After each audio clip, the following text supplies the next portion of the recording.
Take a second and listen to the voice inside your head.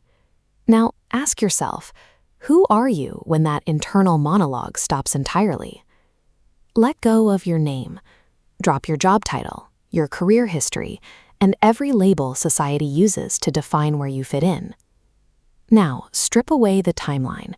Forget your past traumas, let go of your most cherished memories, and abandon every ambition you hold for the future. Finally, remove the immediate machinery of your mind. No opinions, no judgments. Shut off the continuous loop of commentary about what is happening around you. For most of us, whatever remains in that silence feels threatening. The ego, which survives by constantly narrating its own existence, interprets the sudden cessation of thought as total annihilation. To avoid that feeling, we fill our lives with constant mental motion. We substitute endless noise and distraction for true, unedited being. This anxiety has a specific neurological root, the dominance of the left cerebral hemisphere, often called the emissary. The emissary operates on narrow, focused attention. It is built to categorize, use literal language, and attempt to control the immediate environment through rigid logic. It is supposed to serve the right hemisphere, the master. The master apprehends reality through broad, sustained attention, perceiving existence as an open, living flow rather than a collection of parts.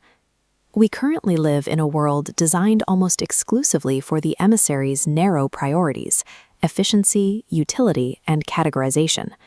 When the categorizing mind stops, we feel a crisis of identity because we have lost touch with the silent, observing master.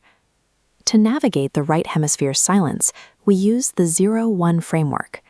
State 1 is matter, energy condensing into a slow vibration, creating the appearance of solidity and the ego. State 0 is pure potential, the unconditioned, timeless source existing before form takes shape. Pure consciousness lacks a specific point of view. To experience individuality, that infinite source uses matter as a filter, voluntarily accepting the constraints of State 1 to experience itself subjectively. The void you encounter in meditation is not an empty nothingness.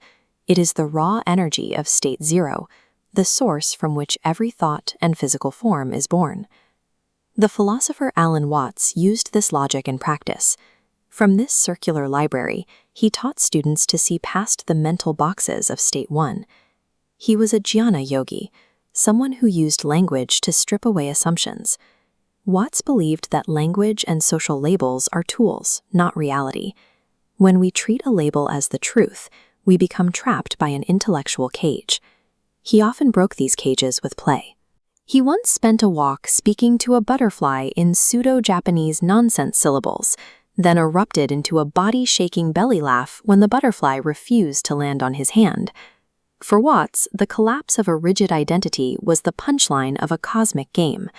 Encountering the unmanifested void is a release from the burden of being a somebody. Most people live as the diminished self, a reactive entity defined entirely by external pressures and the labels of State 1. Transitioning out of this state requires metanoia, which is the deliberate practice of detaching from that limited self-identification. This is achieved through bare, equanimous receptivity. You observe your internal noise and external chaos without judgment, refusing to let the fluctuations of the mind define you. This practice breaks the illusion that your body, emotions, and thoughts are your true identity. By letting the diminished self dissolve in the silence of State 0, you clear the foundation for a different type of authority. This process leads to the sovereign self, a state of self-governance where the individual functions as their own highest authority.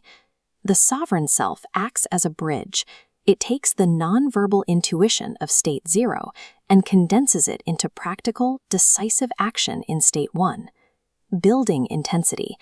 This state maintains a dynamic balance, an active readiness that transmutes undesirable circumstances into intentional co-creation. Firm, empowering. Stop running from the silence. Step into the unmanifested consciousness and realize that you are the master of reality, not its subject.